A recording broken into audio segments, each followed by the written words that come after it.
La importancia de ser equilibrados. Podría hablar de muchos otros pasos para desordenar las finanzas, pero me voy a detener solo en uno: vivir el hoy sin pensar en el mañana. Eso no tiene que ver necesariamente con un estilo de vida despilfarrador. Puede ser la realidad de un cristiano modesto y lleno de buenas intenciones. Explico con un ejemplo real. En cierta oportunidad, un amigo me dijo que estaba pasando por una etapa de mucha dificultad.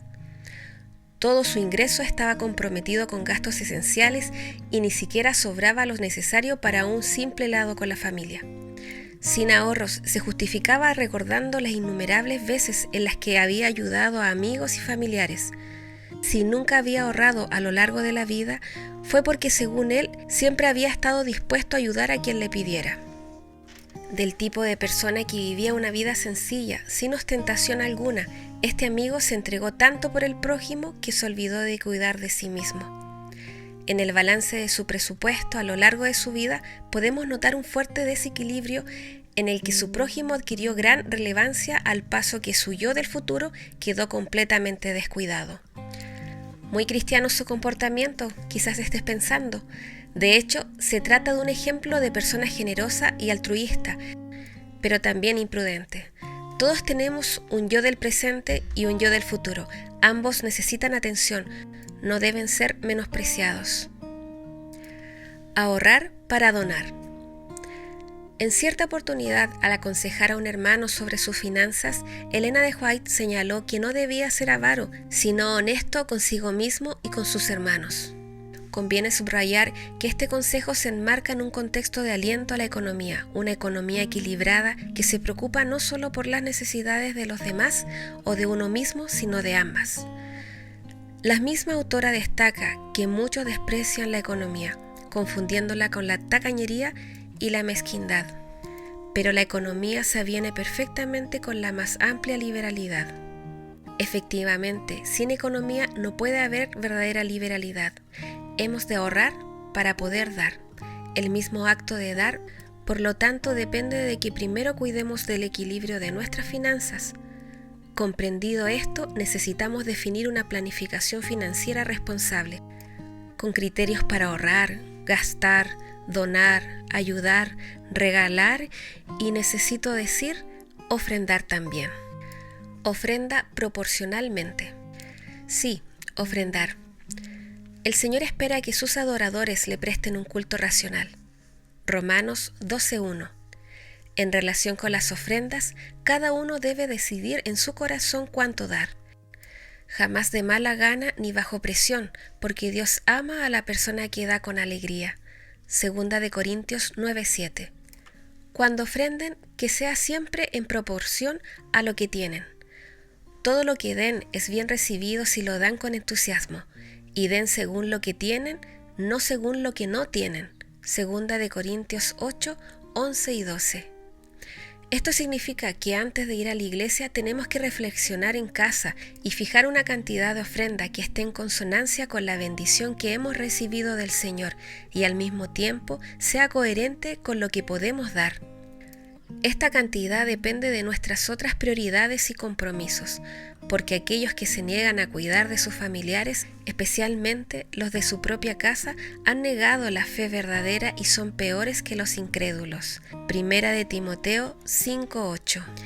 Ya vimos que el diezmo no se toca, es el 10%, punto final. A su vez, los porcentajes de ofrendas, donaciones y ahorros son de libre elección. Por ejemplo, alguien puede plantearse ahorrar el 50% de todo lo que gana. Eso queda a su criterio. Sin embargo, el plan debe ajustarse a los gastos de la persona. De lo contrario, tarde o temprano se dará cuenta de que se ha precipitado, tendrá que revisar su plan y tal vez reducir su porcentaje de ahorro al 20%, el 15% o menos, hasta encontrar una solución mejor. Con la ofrenda no es justamente así como funciona. La ofrenda planificada generalmente involucra un pacto, un voto. Cuando hagas un voto al Señor tu Dios, no tardes en cumplir lo que prometiste. pues el Señor tu Dios te exige que cumplas todos tus votos sin demora, o serás culpable de pecado. Sin embargo, no es pecado abstenerse de hacer un voto, pero una vez que voluntariamente hagas un voto, asegúrate de cumplir lo que prometiste al Señor tu Dios. Deuteronomio 23, 21 al 23. Mira, el Señor es Dios de palabra, y Él espera que seamos también hombres y mujeres de palabra.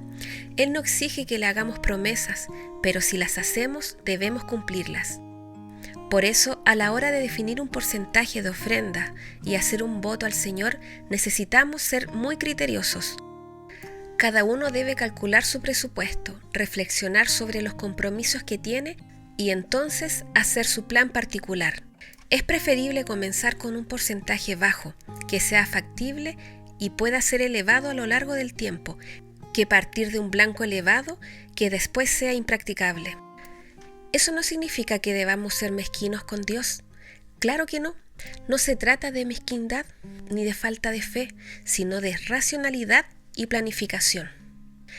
Querido lector, por favor, debes comprender que este es un asunto delicado y de extrema seriedad. Querido lector, por favor, debes comprender que este es un asunto delicado y de extrema seriedad. Recuerda la ocasión en la que Jesús señaló la hipocresía de los escribas y los fariseos, su negligencia a la hora de atender las necesidades de sus propios padres y madres ancianos. Aunque dispusieran de los medios para hacerlo, ¿qué justificativo daban? Se declaraban impedidos de ayudar, ya que cualquier ayuda que pudiera haber dado es corbán, es decir, ofrenda dedicada a Dios. Marcos 7, del 10 al 13. Nota que aquellos escribas y fariseos habían hecho un pacto con Dios. En su presupuesto consagraban un determinado porcentaje en forma de ofrenda al Señor. Al hacerlo, quedaban eximidos del deber de cuidar de los propios de la casa. De este modo, aunque ofrendaran de manera celosa, se transformaban a los ojos de Dios en peores que los ateos. Primera de Timoteo 5:8. Atención, no es honesto de nuestra parte definir una cantidad de ofrenda ínfima en comparación con las bendiciones que Dios nos ha concedido. Malaquías 3:8. En cierta oportunidad, el Señor le preguntó a su pueblo: ¿por qué viven ustedes en casas lujosas mientras mi casa permanece en ruinas? Ageo 1:4. Este cuestionamiento nos confronta con una verdad embarazosa. Nuestras ofrendas dicen mucho acerca de nuestras prioridades. Tanto es así que en comparación con la entrega de la viuda pobre, las ofrendas de los ricos a los ojos de Cristo no eran más que un cambio, porque todos ellos dieron una mínima parte de lo que les sobraba. Marcos 12:44. Lo que devolvieron al Señor representaba poquísimo en comparación con su capacidad financiera real. En esencia, la causa de Dios no era una prioridad para ellos. Todo lo contrario a lo que hizo aquella viuda, que entregó la mayor ofrenda de la que se tiene registro en la historia. Querido lector, este capítulo habla acerca de la importancia de ser equilibrados. Es verdad, pero que ese equilibrio jamás sea al costo de tentarnos a servir a dos señores, Dios y el dinero. Mateo 6:24.